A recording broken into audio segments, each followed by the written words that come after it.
In our first reading today, we skip ahead a generation of where we were yesterday, hearing about Jacob. Remember that Jacob and his 12 sons who we hear about today, Jacob was the son of Isaac, who was the son of Abraham. So Joseph in our first reading today is the son of Jacob. And he and his 11 brothers, in the story that we've skipped over today, was sold into slavery by his brothers. He was betrayed by them. But in the scriptures, we hear a parallel of two different Josephs, the tale of two Josephs.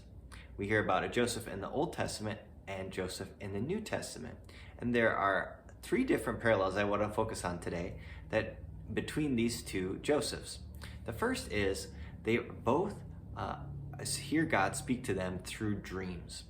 So in Joseph of the Old Testament, Joseph, after he's sold into slavery in Egypt, rises the ranks in Pharaoh's court because he is able to interpret dreams. He's able to foresee a dream in which there's a famine coming. So Egypt can be prepared when different refugees from other countries come in need of food. Dreams help him, save him, and will ultimately save his family.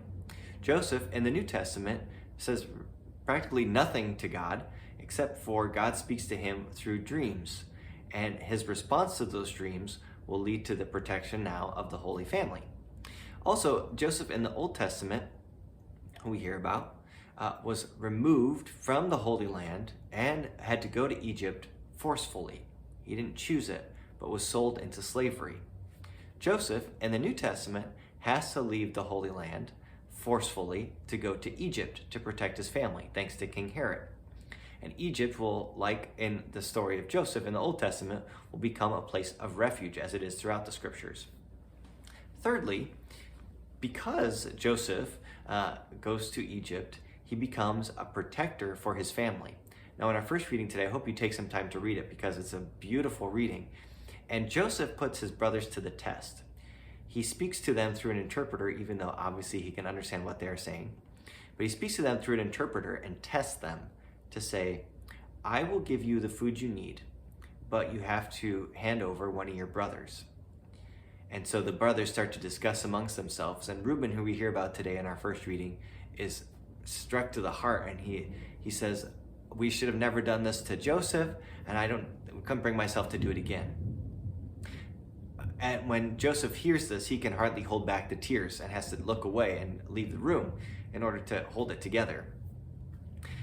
Joseph will ultimately will protect his family because they have a change of heart. Joseph therefore becomes a protector of his family and his 11 brothers. Joseph in the New Testament will protect not only the Holy Family, but these new 12, the apostles, and the new Israel. In fact, Jacob's name, Joseph's dad, Jacob, also receives the name Israel. This is as another name. So Joseph will become the protector of this new Israel that is the church. So we have all of these awesome parallels between the Old Testament and the New Testament Josephs.